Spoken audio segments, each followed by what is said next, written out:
ಅಕ್ಕಪಕ್ಕದಲ್ಲಿ ವನ್ಪುರ್ ಎಂಬ ಊರಿತ್ತು. ಅದು ಹಸಿರಿನಿಂದ ತುಂಬಿತ್ತು.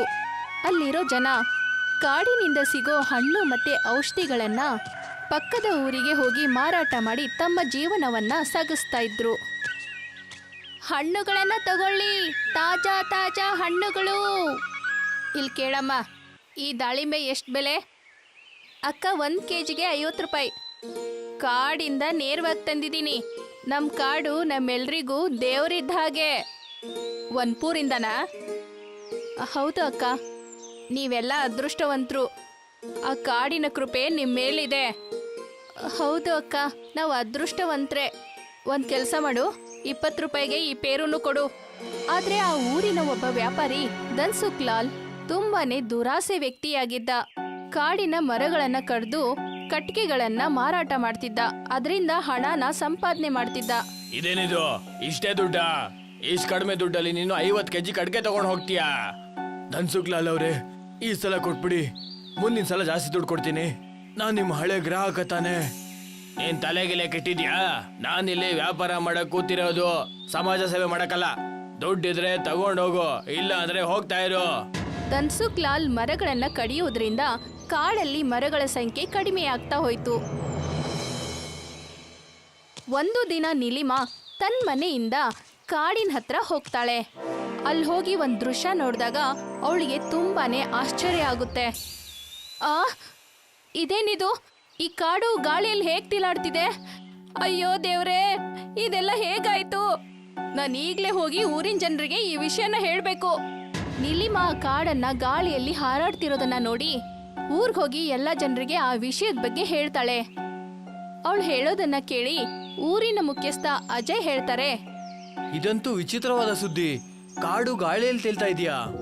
ನನಗನ್ನಿಸ್ತಾ ಇದೆ ಖಂಡಿತವಾಗ್ಲೂ ಇದು ಯಾವ್ದೋ ದೇವದ ಕಾಟನೇ ಇರಬೇಕು. ನನಗನ್ನಿಸ್ತಿದೆ ಖಂಡಿತ ಯಾರೋ ನಮ್ ಕಾಡಿಗೆ ಮಾಟ ಮಂತ್ರ ಮಾಡಿದ್ದಾರೆ ಅನ್ಸುತ್ತೆ. ಅಯ್ಯೋ, ಈ ಕಾಡು ಗಾಳಿಯಲ್ಲಿ ಹೀಗೆ ಹಾರಾಡ್ತಾ ಇದ್ರೆ ನಮ್ ಜೀವನನ ಹೇಗ್ ನಡ್ಸೋದು? ಹಣ್ಣು ಹೂಗಳನ್ನ ಎಲ್ಲಿಂದ ತರೋದು? ನಾವದನ್ನ ಹೇಗ್ ಮಾರೋದು? ಊರಿನ ಜನ ಎಲ್ಲ ಸತ್ತೇ ಹೋಗ್ಬಿಡ್ತಾರೆ. ನೀಲಿಮಾ ಹೇಳೋದನ್ನ ಕೇಳಿ ಅಜಯ್ ಹೇಳ್ತಾರೆ, ನೀಲಿಮಾ ಅಕ್ಕ, ನೀವು ಶಾಂತರಾಗಿ. ಹಾಗಲೇ ಏನೂ ಆಗಲ್ಲ. ವಿಷಯ ಏನು ಅಂತ ನಾವು ಅಲ್ಲಿಗೆ ಹೋಗಿ ತಿಳ್ಕೊಬೇಕಾಗತ್ತೆ. ಇಲ್ಲಪ್ಪ, ನಾವಂತೂ ಅಲ್ಲಿಗೆ ಬರಲ್ಲ, ನಮಗ್ ಭಯ ಆಗುತ್ತೆ. ಊರಿನ ಜನ ಎಲ್ಲ ಹಾರಾಡ್ತಿರೋ ಕಾಡ್ ಹತ್ರ ಹೋಗಕ್ಕೆ ವಿರೋಧ ಮಾಡ್ತಾರೆ. ಆದ್ರೆ ಅಜಯ್ ಶಕ್ತಿಶಾಲಿ ಮತ್ತೆ ಬುದ್ಧಿವಂತನಾಗಿದ್ದ. ಮತ್ತೆ ಅವನ್ಗೆ ಈ ಭೂತ ಪಿಶಾಚಿಗಳ ಮೇಲೆ ನಂಬಿಕೆ ಇರ್ಲಿಲ್ಲ. ನಾನು ಹೋಗಿ ನೋಡ್ತೀನಿ ಅಲ್ಲಿ ಏನಾಗಿದೆ ಅಂತ. ಅಯ್ಯೋ, ನೀವು ಅಲ್ಲಿಗೆ ಹೇಗ್ ಹೋಗ್ತೀರಾ? ಆ ಕಾಡು ಗಾಳಿಯಲ್ಲಿ ಹಾರಾಡ್ತಾ ಇದೆ. ಏನಾದ್ರೂ ಒಂದು ಮಾಡ್ಲೇಬೇಕು. ಅಜಯ್ ಮತ್ತೆ ಊರಿನ ಜನ ಸೇರ್ಕೊಂಡು ಏಣಿನ ತಯಾರಿ ಮಾಡ್ತಾರೆ. ಅದನ್ನ ಕಾಡಿಗೆ ತಲುಪೋವರೆಗೂ ತಯಾರು ಮಾಡಿದ್ರು. ಜಯ ಏಣಿನ ಹತ್ತಿ ಕಾಡಿನೊಳಗಡೆ ಹೋದ. ಅಲ್ಲಿ ಗಾಳಿ ಜೋರಾಗಿ ಬೇಯಿಸ್ತಾ ಇತ್ತು. ಅಯ್ಯೋ, ಇವತ್ತು ಕಾಡು ಸ್ವಲ್ಪ ವಿಚಿತ್ರವಾಗಿ ಕಾಣಿಸ್ತಾ ಇದೆಯಲ್ಲ. ಎಷ್ಟು ಜೋರಾಗಿ ಗಾಳಿ ಬೀಸ್ತಾ ಇದೆ. ಅಜಯ್ ಆ ಜಾಗದಿಂದ ಮುಂದೆ ಹೋದ್ಮೇಲೆ ಅವನ್ಗೆ ಒಂದು ಧ್ವನಿ ಕೇಳಿಸುತ್ತೆ. ಅಯ್ಯೋ ಮಗನೆ, ನಿನ್ನ ಹೆಸರು ಅಜಯ್ ಅಲ್ವಾ?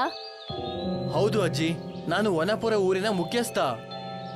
ಹೌದು, ವನ್ಪುರ್ ಊರಿನ ಜನಗೋಸ್ಕರ ನೀನು ತುಂಬಾನೇ ಮಾಡಿದೀಯ ಅಲ್ವಾ? ಹೌದು ಅಜ್ಜಿ, ನಾನು ಕೆಲಸ ಮಾಡ್ತಾ ಇದ್ದೀನಿ ಅಷ್ಟೇ. ವನ್ಪುರ್ ಊರಿನವ್ರಿಗೆ ಈ ಕಾಡು ತುಂಬಾನೇ ಮುಖ್ಯ ಅಲ್ವಾ? ಇದರಿಂದನೇ ಊರಿನ ಜನರ ಜೀವನ ನಡೀತಾ ಇರೋದು.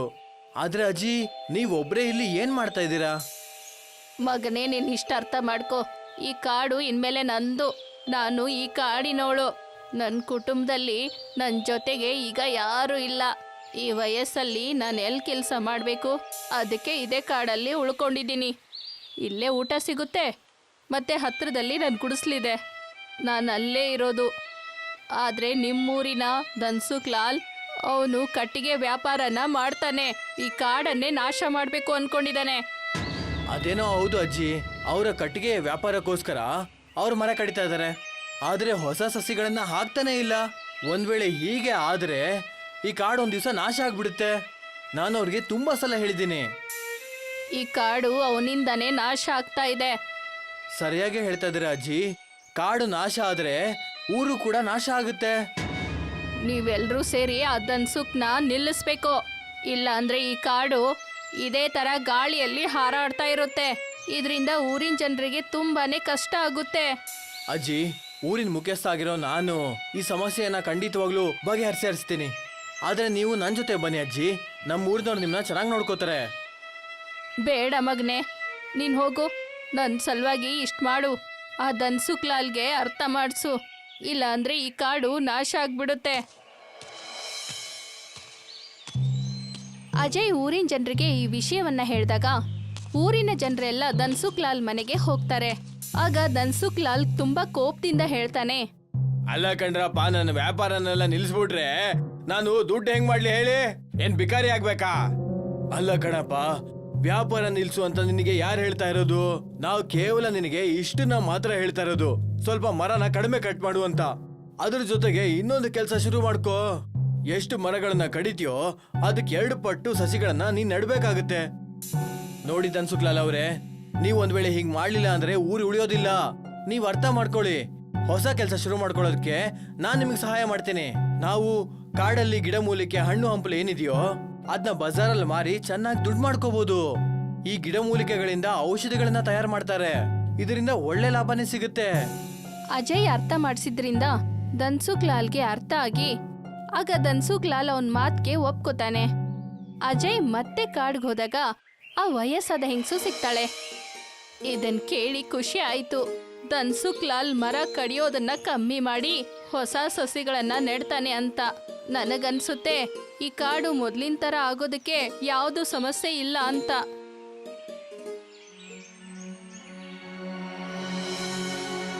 ಮಾರನೇ ದಿನ ಕಾಡು ಸಾಮಾನ್ಯವಾದಾಗ ಕಾಡಲ್ಲಿ ಊರಿನ ಜನ ಬಂದು ಸೇರ್ತಾರೆ.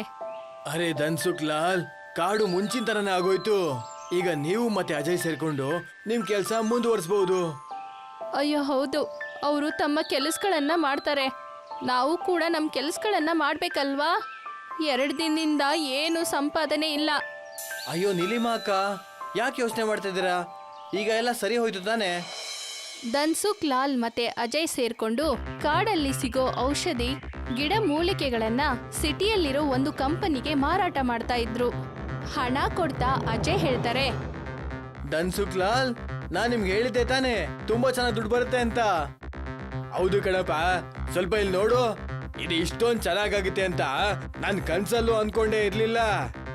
ಧನ್ಸುಕ್ಲಾಲ್, ಕಾಡನ್ನ ಚೆನ್ನಾಗಿ ನೋಡ್ಕೊಳ್ಳಿ. ನೀವು ಒಂದು ಕೆಲಸ ಮಾಡಿ, ಈ ಕಟ್ಗೆ ವ್ಯಾಪಾರ ಇದೆಯಲ್ಲ ಅದನ್ನ ಕೂಡ ನಿಲ್ಲಿಸ್ಬಿಡಿ. ನಾವು ಎಷ್ಟು ಮರಗಳನ್ನ ಉಳಿಸ್ತೀವೋ ಅಷ್ಟೇ ಕಾಡು ನಮ್ಮನ್ನ ಉಳಿಸುತ್ತೆ. ಇದ್ರ ಬಗ್ಗೆ ಯೋಚನೆ ಮಾಡ್ತೀನಿ. ಧನ್ಸುಕ್ಲಾಲ್ ಹತ್ರ ಕೆಲಸ ಮಾಡ್ತಿರೋ ಭೀಮಾ ಸಸಿಗಳನ್ನ ನೆಡ್ಬೇಕು ಅಂತ ಗುಂಡಿನ ತೋಡ್ತಾ ಇದ್ದ. ಆಗ ಅವನ್ಗೆ ಒಂದು ಮಡಿಕೆ ಸಿಕ್ತು. ಅದರಲ್ಲಿ ನಿಧಿ ಇತ್ತು. ಭೀಮಾ ಮಡಿಕೆ ತಗೊಂಡು ಧನ್ಸುಕ್ಲಾಲ್ ಅಜಯ್ ಹತ್ರ ಬರ್ತಾನೆ. ಅವರಿಬ್ರು ಮರದ ಕೆಳಗಡೆ ನಿಂತ್ಕೊಂಡು ಮಾತಾಡ್ತಾ ಇದ್ರು. ಮಾಲೀಕ್ರೇ, ಇಲ್ಲಿ ನೋಡಿ ಏನಿದೆ ಅಂತ. ಖಜಾನೆ ಸಿಕ್ಕಿದೆ. ಸಸಿ ನೆಡಕ್ಕೆ ಗುಂಡಿ ತೊಡ್ಬೇಕಾದ್ರೆ. ಅರೆ ವಾ, ಇಷ್ಟೊಂದು ಚಿನ್ನ, ಅದು ಮಡಿಕೆ ತುಂಬಾ. ನಾನಿದ್ನ ಮಾರಿಬಿಟ್ಟು ಶ್ರೀಮಂತ ಆಗ್ತೀನಿ. ಧನ್ಸುಕ್ಲಾಲ್, ನೀವ್ ಏನಂತ ಮಾತಾಡ್ತಿದ್ದೀರಾ? ನಮ್ಗಿದು ಸಿಕ್ಕಿದ್ದು ಕಾಡಿಂದ. ಇದ್ರ ಮೇಲೆ ಯಾರಿಗೆ ಅಧಿಕಾರ ಆಗ್ಲಿ ಇಲ್ಲ. ಇದರಿಂದ ನಾವು ಕಾಡಲ್ಲಿ ಇನ್ನೂ ಹೆಚ್ಚಿನ ಸಸಿಗಳು ಹಾಕೋಣ. ಊರಲ್ಲಿ ರಸ್ತೆ, ಆಸ್ಪತ್ರೆ, ಸ್ಕೂಲ್ಗಳು, ಹಾಗೆ ಕುಡಿಯೋ ನೀರಿನ ವ್ಯವಸ್ಥೆ ಕೂಡ ಮಾಡೋಣ. ಹಾಗಂದ್ರೆ ನೀನ್ ಇದನ್ನ ಮನೆಗೆ ತಗೊಂಡೋಗ್ಬಿಟ್ಟು ಇದರಿಂದ ಸ್ವಲ್ಪ ದುಡ್ಡನ್ನ ನೀನ್ ಇಟ್ಕೊಳ್ಳೋಣ ಅನ್ಕೊಂಡಿದ್ಯಾ? ಧನ್ಸುಕ್ಲಾಲ್ ಅವರೇ, ಈ ದುಡ್ಡು ನನ್ನ ಮನೆಗೂ ಹೋಗಲ್ಲ, ನಿಮ್ ಮನೆಗೂ ಹೋಗಲ್ಲ. ಇದು ಕಾಡಿಗೆ ಸೇರಿರೋದು. ಇದನ್ನ ನಾವು ಇಲ್ಲೇ ಬಿಡೋಣ. ಅಜಯ್ ಮಾತ್ ಕೇಳಿಸ್ಕೊಂಡು ದುರಾಸೆ ಧನ್ಸುಕ್ಲಾಲ್ ಆಗ ಸುಮ್ನೆ ಆದ. ಆದ್ರೆ ಅವನ್ ಮನೆಗ್ ಬಂದ್ಮೇಲೆ ಭೀಮಾ ಹತ್ರ ಹೇಳ್ತಾನೆ, ಭೀಮಾ, ಆ ಖಜಾನೆ ಇರೋ ಮಡ್ಕೆ ನನ್ ತಲೆಯಲ್ಲಿ ಇನ್ನು ಓಡ್ತಾನೆ ಇದೆ ಕಣೋ. ಏನ್ ಮಾಡ್ಲಿ? ಮಾಡೋದೇನಿದೆ ಮಾಲೀಕ್ರೆ, ಇವತ್ ರಾತ್ರಿ ಹೋಗಿ ಆ ಖಜಾನೆನ ಕಳ್ತನ ಮಾಡ್ಬೇಕು. ಹೇಳೋಣ ಯಾವ್ದೋ ಕಳ್ತನ ಮಾಡ್ದ ಅಂತ. ನಿಮ್ ಮೇಲೆ ಬೆರಳು ತೋರ್ಸಕ್ಕೆ ಯಾರಿಗೆ ತಾನೇ ಧೈರ್ಯ ಇದೆ? ಆ ಮಡ್ಕೆನ ನಾನ್ ತಗೋತೀನಿ. ಇವತ್ ರಾತ್ರಿನೇ ಆ ಮಡ್ಕೆನ ನನ್ನ ವಶ ಮಾಡ್ಕೊಂಡ್ಬಿಡ್ತೀನಿ. ಅವತ್ತು ರಾತ್ರಿಯಲ್ಲಿ ಹುಣ್ಣಿಮೆಯ ಕಾಡಲ್ಲಿ ಧನ್ಸುಕ್ಲಾಲ್ ಮಡಿಕೆ ಹತ್ರ ಬಂದು ಆ ಮಡಿಕೆಯಲ್ಲಿ ಕೈ ಹಾಕ್ತಾನೆ. ಆಗ ಒಂದ್ ಹಾವು ಅವನ್ ಕೈಗೆ ಕಚ್ಚಿಬಿಡುತ್ತೆ. ಧನ್ಸುಕ್ಲಾಲ್ ಕಿರುಚಾಟದಿಂದ ಕಾಡಿನ ಶಾಂತಿ ಎಲ್ಲ ಹಾಳಾಯ್ತು. ಆ ಕಾಡು ಮತ್ತೆ ಗಾಳಿಯಲ್ಲಿ ಹಾರೋಡೋದಕ್ಕೆ ಶುರು ಆಯ್ತು. ಇದನ್ನ ನೋಡಿ ಅಜಯ್ ಕಾಡಿಗೆ ಬಂದಾಗ ಅಲ್ಲಿ ಆ ವಯಸ್ಸಾದ ಹೆಂಗಸು ಇದ್ಲು. ಅಲ್ಲಿ ಧನ್ಸುಕ್ಲಾಲ್ ಸತ್ ಹೋಗಿದ್ದ. ಅವನ್ ಬಾಯಿಂದ ನೊರೆ ಬರ್ತಾ ಇತ್ತು. ಇದೇನಾಯ್ತು? ಧನ್ಸುಕ್ಲಾಲ್ಗೆ ಏನಾಯ್ತು? ಅವನು ಸತ್ತು ಹೋಗಿದ್ದಾನೆ. ಅವನು ಈ ಮಡಿಕೆಯಲ್ಲಿರೋ ನಿಧಿನ ಕಳ್ಳತನ ಮಾಡೋದಕ್ಕೆ ಪ್ರಯತ್ನ ಪಟ್ಟ. ಅದಕ್ಕೆ ಹಾವು ಅವನನ್ನ ಕಚ್ತು. ಧನ್ಸುಕ್ಲಾಲ್ ತಮ್ಮ ದುರಾಸೆನ ಗೆಲ್ಲಕ್ಕಾಗ್ಲಿಲ್ಲ. ತಮ್ಮ ದುರಾಸೆಯ ಕಾರಣದಿಂದ ಈ ಪರಿಸ್ಥಿತಿ ಬಂದ್ಬಿಡ್ತು. ಆದ್ರೆ ಅಜ್ಜಿ, ನಿಮ್ಗಿದೆಲ್ಲ ಹೇಗ್ ಗೊತ್ತಾಯ್ತು?